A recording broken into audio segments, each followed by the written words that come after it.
मनीष सिसोदिया ने ताबड़तोड़ 14 हैंडसेट बदले, कंप्यूटर्स में से घोटाले की सारी फाइल्स मिटा दी और ईमानदार होने का नाटक करने लगे। लेकिन पाप का घड़ा आखिरकार फूटता ही है और अपराध के सबूत भी मिल ही जाते हैं। वहीं सिसोदिया के साथ भी यही हुआ। सीबीआई की टीम ने कंप्यूटर से सारी डिलीट फाइल्स रिकवर कर ली और सिसोदिया जेल पहुंच गए।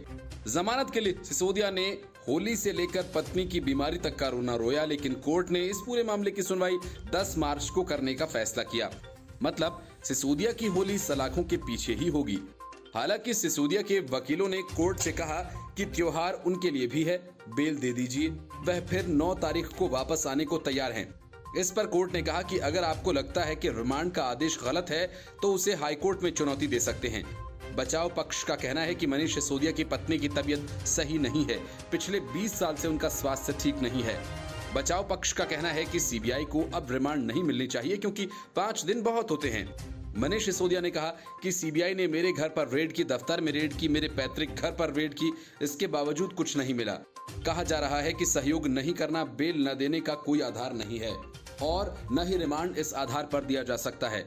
सीबीआई ने कहा कि अभी तक कुछ अधिकारियों के साथ मनीष सिसोदिया का आमना सामना करवाया गया है।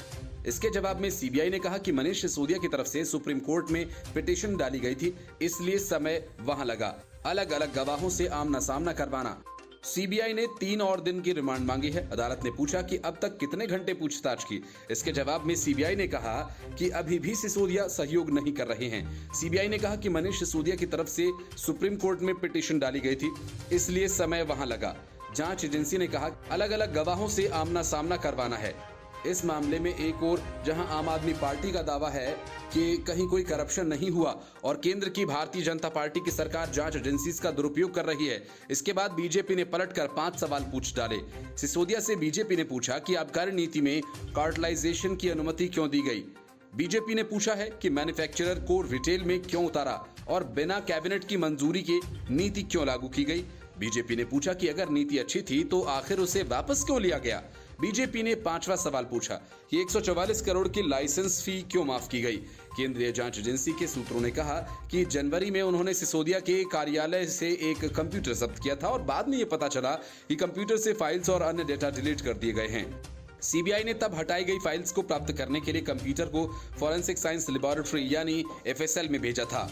एफएसएल ने उन्हें रिपोर्ट देकर कंप्यूटर से डिलीट की गई पूरी फाइल्स को बरामद कर लिया है।